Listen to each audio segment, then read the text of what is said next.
1. Blinding white light flooded the room. When Luo opened her eyes again, everything in front of her was different. The computer desk disappeared and was replaced by a long table filled with spice trays. The strong scent of spices filled her nose with a moist wind, almost making her dream back to the days when she studied in Europe. At that time, in order to make money, she had to work in a Western restaurant every night and grind a large pot of spice powder every day. Later, Luo Wei. Awakened by the sound, Luo Wei suddenly raised her head and looked around. This classroom is very much in the Gothic style of the late European Middle Ages. The windows are tall, the walls are thick, the ground is damp and cold, and crystal lamps with complicated shapes hang from the ceiling. There were a group of boys and girls aged 12 or 13 sitting in the classroom. At the front table stood a blond man in his 30s or 40s who looked like a teacher. Luo Wei, the blond man called her again, his voice stern. Please stand up and answer my question. He stared at Luo Wei closely, with undisguised suspicion in his eyes. Suspect? Luo Wei's pupils shrank. A huge panic arose in her heart, and strange emotions instantly invaded her brain. Along with the surge of emotions, there are also memories that keep flashing in my mind. She remembered that the original owner of this body pretended to be a noble lady to attend school, but ended up offending a real noble lady by robbing someone for a dormitory. The scene that happened now was the revenge of the noble lady on her. She found out the identity of the original owner and wanted the original owner to reveal his true colors in the first class of school. And the blonde man is the teacher of this class, Professor Phil. It was he who followed the noble lady's suggestion and asked the original owner to get up to answer questions. This class was a pharmacy class. It was talking about basic spices commonly used by nobles. She was also asked to answer questions related to spices. But the original owner had never been exposed to expensive spices at all. Just hearing the question made him lose his mind, let alone stand up to answer. As for why she was so scared, it was because if a commoner was discovered pretending to be a noble, he would be arrested, tortured, and then hanged in the street. Luo Wei took a breath when thinking of the tortures in the Middle Ages. She quickly calmed down, stood up, and looked at Phil. Sorry, Professor Phil, I was distracted. Could you please ask the question again? There was a sneer from the front right, and the attendant next to the noble lady sneered. I don't think she is distracted, but she doesn't know at all, right? As her words fell, there was the rustling sound of discussion in the classroom. If Luo Wei doesn't even know basic spices, is she really a noble? Quiet. Professor Phil patted the table and looked at Luo Wei again. Luo Wei, please identify the spices on the table and briefly explain its use. Okay. Luo Wei lowered her eyes and returned to the plate of spices. Dill, sweet basil, Brazilian, sage, rosemary are the most common condiments in Western food. These spices may have been expensive hundreds of years ago, but in modern times, a few hundred years later, they've been grown all over the world and have long since become very cheap. Hopefully, in this world, the names of these spices have not changed. She calmed down, stretched out her hand to stir the spices, and read out their names and functions one by one. Dill has a pungent and sweet taste and can be used to treat stomachache and insomnia when cooked. Sweet basil can be eaten as a side dish. Basilica is a seasoning spice and can be eaten raw. Sage has a strong aroma and can be used for cooking or for flavoring. Vanilla pods are the pods of vanilla. They have a unique and fragrant aroma. They are edible and can also be used as a fragrance or a fixative. The bottom one. Luo Wei pushed aside the herbs and spices and felt slightly relieved when she saw a piece of yellow butter fat. It seems that the noble lady is not 100% sure that she is not a noble, otherwise she would not use this thing to test her. This is frankincense, the resin of the olive and frankincense trees, which has analgesic and antiseptic properties. She withdrew her finger and raised her head. Professor, is my answer correct? There was silence in the classroom. Luo Wei frowned. Could it be that the names of these spices were different from what she knew? It took a long while before she heard Professor Phil's voice. Have you ever tasted all these spices? Professor, these spices are very common condiments, aren't they? Luowei smiled. However, I have never eaten frankincense. It is a medicinal fragrance and is better used for incense and essential oils. Of course, Phil knew this. After all, he was also born into a noble family, but even he couldn't use these spices as a luxury cooking seasoning. There is also frankincense, which is an extremely valuable spice. It is usually only used for sacrifices because it is said that it is closest to the taste of God. Wait, where is frankincense among the basic medicinal materials? Professor Phil reacted and quickly walked to Luowei's table. Can I see your spice plate? Luowei took half a step back. Please. Phil picked up the yellow cream lump in the tray, put it under his nose, and smelled it. His expression changed several times. It is indeed frankincense. He finally put down the cream and said, maybe I accidentally put it in when I was sorting out the medicinal materials. I'm very sorry, Luowei. How about I give you 10 extra points for this class? Good, Professor. Phil returned to the podium with the frankincense, lowered his head, and picked up a pen to record something. Just as Luowei sat down, the noble lady in front suddenly turned sideways and looked at her carefully with her blue eyes, as if she was evaluating an object of unknown value. Luowei met her eyes and discovered something interesting. This noble lady named Athena has dazzling long golden hair, which happens to be exactly the same as teacher Phil's hair color. The second half of the class was so calm that it was a bit boring, and the students in the class felt drowsy. Luowei lowered her eyes as if in a daze, but actually she was sorting out the extra memories in her mind. The original owner of this body was a small fisherman. The fishing village was massacred by pirates. She escaped and was rescued by several knights. One of the kind-hearted female knights gave her a letter of recommendation for admission and some gold coins, asking her to study in this school. The original owner had an outstanding appearance and was almost raped several times on the way to school. In order to protect herself, she pretended to be a noble. Just this impulsive decision also cost the original owner his life. In his memory, the original owner aroused suspicion among his classmates because he failed to answer Phil's question today. They notified the church's judges and took her to the church's prison. She could not withstand the torture and revealed her true identity.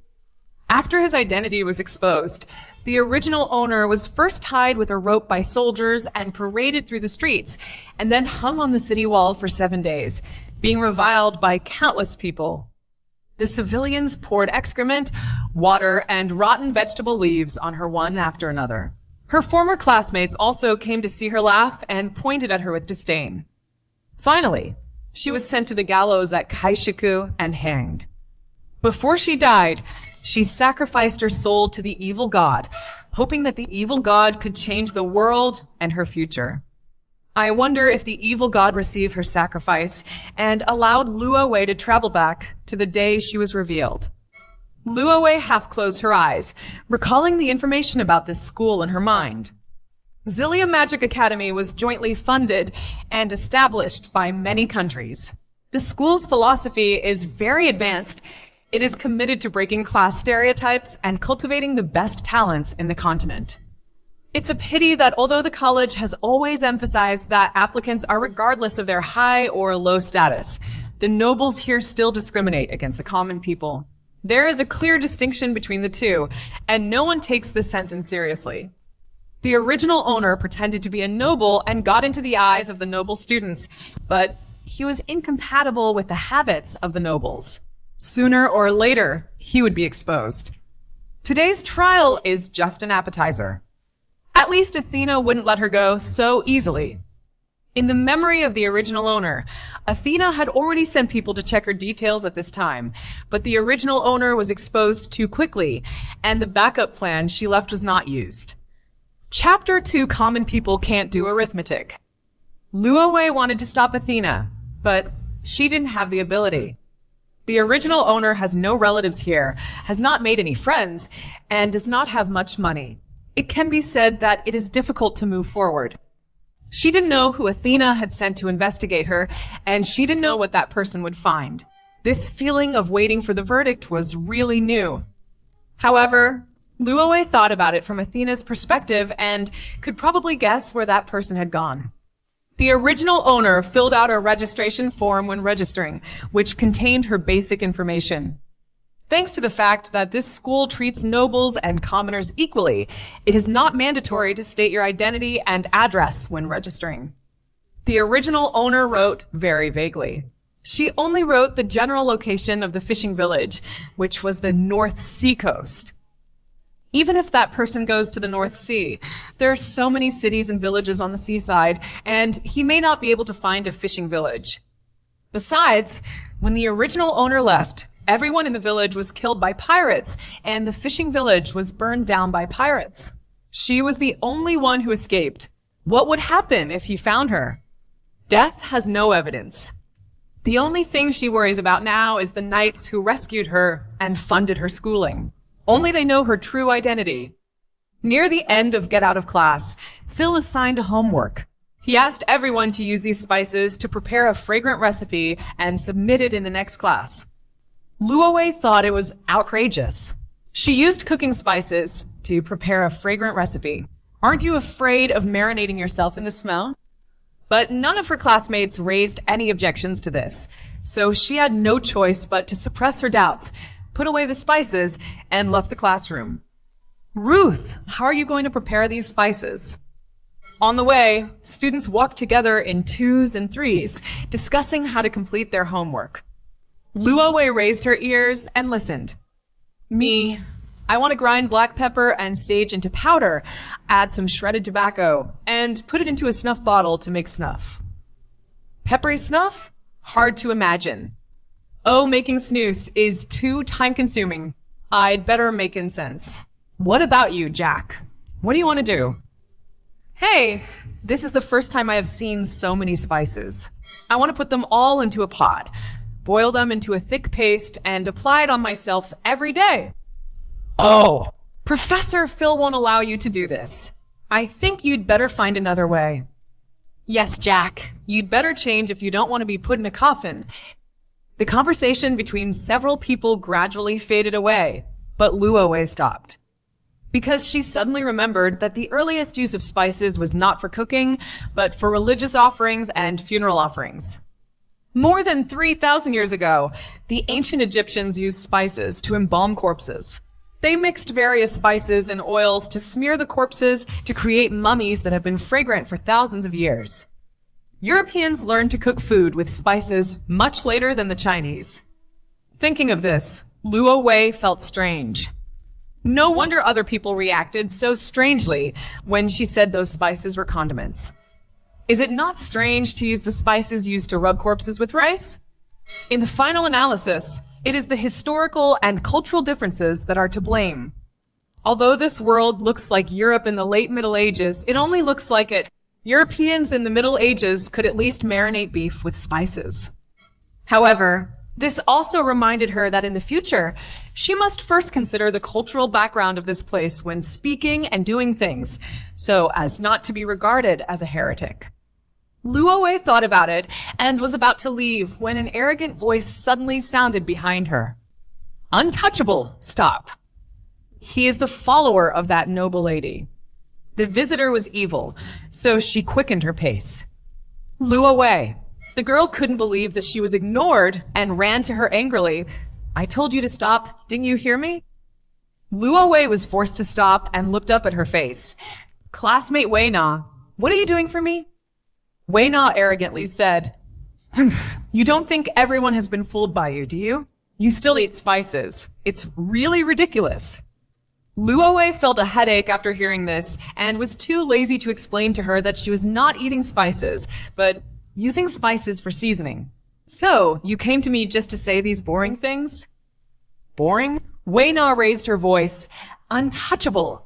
How dare you talk to me like this? Aren't you afraid that I will expose you? Luowei's expression remained unchanged. What are you trying to expose me for? Huh. You still dare to pretend. Wei Na took an exaggerated step back and glared angrily. You shameless person. Although I don't know how you know those spices, but you can't deceive me. I have long seen that you are not a noble at all. Stupid, untouchable. That dirty woolen lining you are wearing is something only commoners can wear. Have you finished speaking? Luowei looked at her calmly. Then it's my turn to speak, right? Under Wei Na's stunned gaze, Luowei approached step by step, with a frightening cold light in her eyes. In my opinion, your words are vulgar. Your behavior is frivolous and dissolute, and you lack the upbringing that a noble should have. You have bad conduct and moral corruption. Your jealousy and despicability are all written on your face. Your soul is dirty and disgusting. You are not a qualified lady. Classmate Wei Na, you should really go home and practice the etiquette of the nobility. Ah, Wei Na screamed, stamped her feet vigorously, pointed at Luowei's nose and cursed, "You despicable. Please pay attention to your manners." Luowei quickly interrupted her and scolded her sternly, "Ladies don't yell. Put away your ugly face. You disgust me." You. Wei Na broke down and cried, covered her face, and ran away. To a noble girl of this era, Luowei's words just now were vicious. But she didn't feel sorry. In the memory of the original owner in the next 7 days, Wei Na came to see her once. The words she used to humiliate the original owner at that time were 10,000 times more vicious than this. She called the original owner lewd and despicable, pretending to be a nobleman in order to seduce aristocratic men. She also said that the original owner got her gorgeous clothes by selling them. She spread the word that she was a prostitute and even called a group of men to strip off her clothes. Although the original owner pretended to be a noble, she was not guilty enough to die, and she did not deserve to be insulted like this. She didn't use her status as a noble to gain anything, and she didn't do anything bad, but those people scolded her even more harshly than they scolded a heinous murderer.